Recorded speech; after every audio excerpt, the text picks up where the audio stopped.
এখানে কোন যুবককে দেখেছ? যুবকের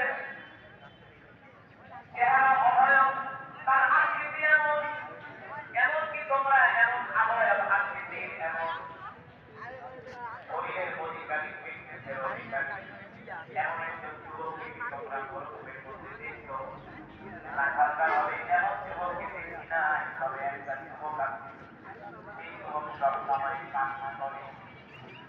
এই যুবকের চোখ দিয়া সবসময় পানি পড়তেই থাকে। এমনকি কান্না করতে করতে আমরা দেখি ওই যুবকের চোখে ঘা হয়ে গেছে। বলে কোথায় সেই যুবক? বলে ওই গুহার মধ্যে গিয়া পড়ে আছে। তবে তিনি প্রতিদিন সন্ধ্যার সময় গুহা থেকে বের হয়। আমরা আমাদের বাড়িতে যাওয়ার আগে, আমরা আমাদের গন্তব্যে যাওয়ার আগে ওই যুবকের জন্য আমরা বকরি থেকে দুধ দহন করে প্রতিদিন আমরা এক পেয়ালা করে যুবককে দুধ দিই। ওই দুধ ওই যুবক পান করে।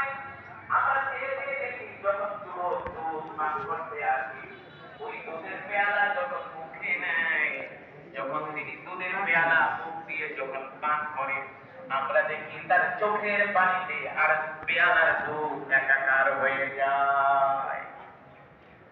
সে যে খাবে এই সময়টাও সে কান্না বন্ধ করে না, একটু দুধ পান করবে, এই সময়ও দেখি আমরা তার চোখ থেকে ঝরঝর করে পানি পড়ছে আর তার চোখের পানিতে পেয়ালা ভেসে যাচ্ছে। বলে এমন আজব যুবক তো আমরা আজ পর্যন্ত দেখি না, শুধু কান্না করে, কিছু বলে না।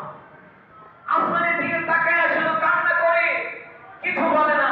হযরত সালমান ফারসি বলে, ঠিক আছে আমরা এখানেই দাঁড়াই, তার জন্য ওয়েট করি, অপেক্ষা করি।